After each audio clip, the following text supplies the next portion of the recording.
الحمد لله وحده لا شريك له والصلاة والسلام على من لا نبي بعده وعلى آله وأصحابه الذين أوفوا عهده. أما بعد فأعوذ بالله من الشيطان الرجيم. بسم الله الرحمن الرحيم. تلك الرسل فضلنا بعضهم على بعض. صدق الله العظيم. میرے انتہائی واجب الاحترام، قابل ست تعظیم و تکریم معزز طلباء عظام، رسولوں پر ایمان سے متعلق ہمارا سبق چل رہا تھا۔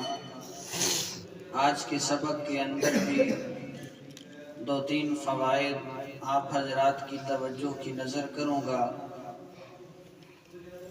پہلا فائدہ آج کے درس اور سبق کے اندر یہ ہے کہ حضور صلی اللہ علیہ وآلہ وسلم امام الانبیاء ہیں، انبیاء علیہم السلام کے امام ہیں۔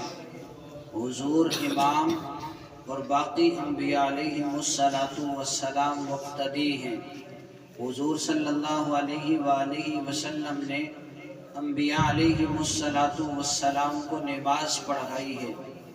چنانچہ سنن نسائی کے اندر حضرت انس بن مالک رضی اللہ تعالی عنہ سے ایک لمبی حدیث مروی ہے، جس کے آخر میں اس بات کا تذکرہ ہے کہ حضور صلی اللہ علیہ وآلہ وسلم فرماتے ہیں: ثم دخلت الى بیت المقدس فجمع لی الانبیاء علیہم السلام فقدمنی جبریل حتی اممتہم، کہ میں جب بیت المقدس کے اندر گیا تو وہاں پر تمام انبیاء علیہم السلام کو جمع کیا گیا۔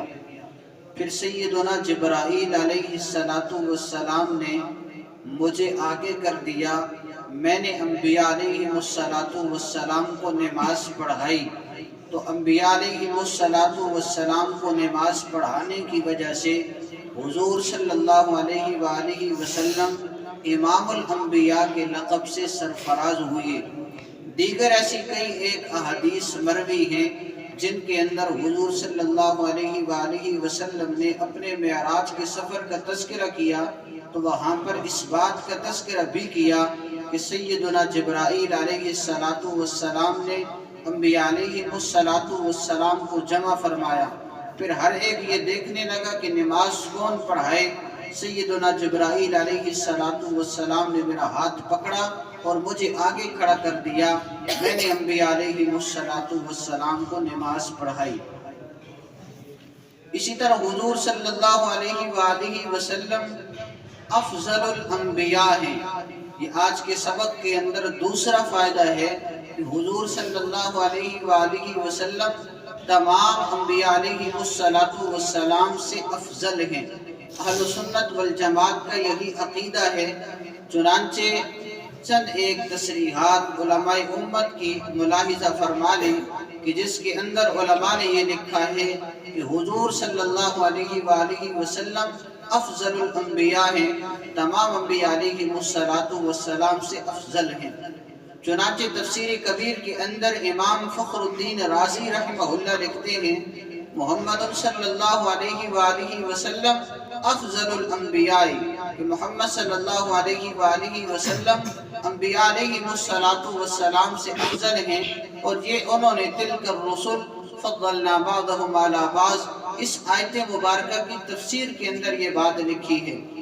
اسی طرح علامہ قرطبی مالکی رحمہ اللہ نے اس آیت مبارکہ ثم اوحینا الیک ان اتبع ملت ابراہیم حنیفا، اس آیت مبارکہ کے تحت لکھا: ان النبی صلی اللہ علیہ وسلم افضل الانبیاء علیہم السلام، کہ حضور صلی اللہ علیہ وآلہ وسلم تمام انبیاء علیہم السلام سے افضل ہیں۔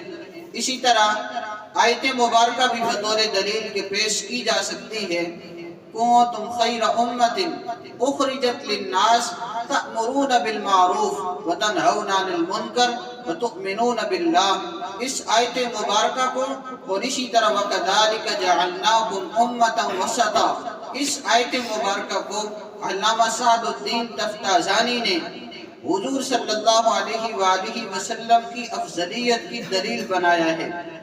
ان آیات کے اندر حضور صلی اللہ علیہ وآلہ وسلم کی امت کی تعریف ہے۔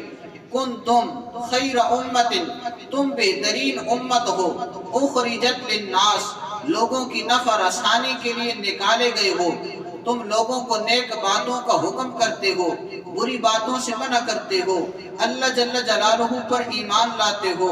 اور دوسری آیت مبارکہ وَكَذَلِكَ جَعَلْنَاكُمْ أُمَّةً وَسَطًا، اسی طرح ہم نے تمہیں معتدل امت بنایا۔ علامہ تفتازانی رحمہ اللہ فرماتے ہیں کہ جہاں پر اس امت کے افضل الامت ہونے کی دلیل بیان کی گئی ہے تو امت ہونے کی حیثیت سے جہاں پر امت افضل ہے وہاں پر اس امت کے نبی کے افضل ہونے کی پہلی دلیل بنتی ہے، اس لیے کہ اس امت کو جو فضیلت ملی ہے وہ اس نبی کے افضل ہونے کی وجہ سے ملی ہے۔ لہذا جہاں پر اس امت کو افضل امت کہا گیا ہے تو اس کے اندر سب سے پہلے حضور صلی اللہ علیہ وآلہ وسلم کا افضل الانبیاء ہونا ثابت ہوتا ہے۔ تو آپ صلی اللہ علیہ وآلہ وسلم افضل الانبیاء ہیں، یہ آیات بھی بطور دلیل کے پیش کی جا سکتی ہیں۔ اسی طرح حضور صلی اللہ علیہ وآلہ وسلم نے اپنی حدیث مبارکہ کے اندر بھی ارشاد فرمایا، صحیح مسلم کے اندر حدیث مبارکہ موجود ہے، فضلت علی الانبیاء بست، حضور صلی اللہ علیہ وآلہ وسلم نے فرمایا کہ مجھے انبیاء علیہ السلام پر 6 چیزوں کے ساتھ فضیلت دی گئی ہے، یعنی میں گویا کہ افضل ہوں۔ حضور صلی اللہ علیہ وآلہ وسلم کو وہ 6 چیزیں کون سی عطا کی گئیں؟ اوتیت جوامع الکلم، حضور صلی اللہ علیہ وآلہ وسلم کو جامع کلمات عطا کیے گئے۔ نمبر 2 ونصرت بالرعب، میری رعب کے ذریعے مدد کی گئی ہے۔ اور ایک اور حدیث مبارکہ کو دیکھا جائے، حضور صلی اللہ علیہ وآلہ وسلم نے فرمایا کہ میرے دشمن پر میرا رعب اس وقت پڑ جاتا ہے جب وہ مجھ سے 1 مہینے کی مسافت پر ہوتا ہے، یعنی مجھ سے اتنا دور ہے کہ 1 مہینے کی مسافت ہے، لیکن اللہ نے مجھے رعب اتنا دیا ہے کہ میرے اس دشمن پر میرا رعب پڑ جاتا ہے۔ اور اسی طرح تیسری چیز احلت لی الغنائم، میرے لیے مال غنیمت کو حلال کیا گیا ہے۔ وجعلت لی الارض طہورا، میرے لیے زمین کو پاکیزہ بنایا گیا۔ ومسجدہ، میرے لیے زمین کو مسجد بنا دیا گیا۔ اور اسی طرح فرمایا وَأُرْسِلْتُ إِلَى الْخَلْقِ كَافَّةً، مجھے تمام مخلوقات کی طرف نبی بنا کر بھیجا گیا۔ ان سب کی وجہ کیا ہے؟ وَخُتِمَ بِيَ النَّبِيُّونَ، اس لیے کہ اللہ جل جلالہ نے مجھے آخری نبی بنایا، مجھ پر نبوت کو ختم کر دیا گیا ہے، مجھے آخری نبی بنا کر بھیجا گیا ہے۔ تو یہ حضور صلی اللہ علیہ وآلہ وسلم کے فرمان کے اندر بات موجود ہے کہ آپ صلی اللہ علیہ وآلہ وسلم نے فرمایا مجھے انبیاء علیہ السلام پر فضیلت دی گئی ہے۔ تو قرآن کریم کی آیات، احادیث اور علماء امت کی تصریحات سے پتہ چلتا ہے کہ حضور صلی اللہ علیہ وآلہ وسلم افضل الانبیاء ہیں۔ اور اسی طرح اگر دیکھا جائے حضور صلی اللہ علیہ وآلہ وسلم نبی العالمین بھی ہیں۔ گویا کہ یہ آج کے درس کا تیسرا فائدہ ہے کہ حضور صلی اللہ علیہ وآلہ وسلم سارے عالم کے نبی ہیں۔ باقی انبیاء علیہ السلام کسی خاص قوم کے نبی، کسی خاص شہر کے نبی، کسی خاص قبیلے کے نبی، کسی خاص خاندان کے نبی، لیکن حضور صلی اللہ علیہ وآلہ وسلم کے بارے میں اللہ جل شانہ نے فرمایا وَمَا أَرْسَلْنَاكَ إِلَّا كَافَّةً لِلنَّاسِ، کہ ہم نے حضور صلی اللہ علیہ وآلہ وسلم کو تمام لوگوں کی طرف رسول بنا کر بھیجا گیا۔ اسی طرح حضور صلی اللہ علیہ وآلہ وسلم سے یہ بات کہلوائی گئی، قل، اے نبی صلی اللہ علیہ وآلہ وسلم فرما دیجئے، یا ایھا الناس انی رسول اللہ الیکم جمیعا، اے لوگوں میں تم سب کی طرف رسول بنا کر بھیجا گیا ہوں۔ تو حضور صلی اللہ علیہ وآلہ وسلم عالمی نبی ہیں۔ حضور صلی اللہ علیہ وآلہ وسلم کی نبوت کا دائرہ غیر محدود ہے، باقی انبیاء علیہ السلام کی نبوت کا دائرہ محدود تھا۔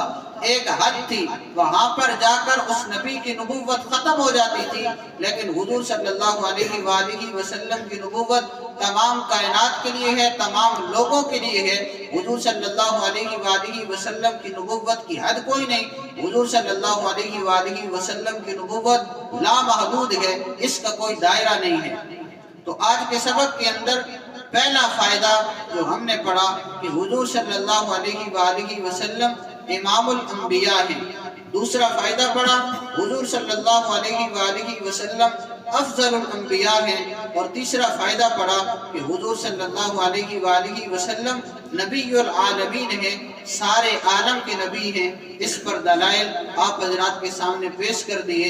اللہ جل شانہ کی ذات سے دعا ہے اللہ جل شانہ تمام عقائد حقہ سمجھنے کی، یاد کرنے کی، آگے پھیلانے کی توفیق عطا فرمائے۔ وآخر دعوانا الحمدللہ رب العالمین۔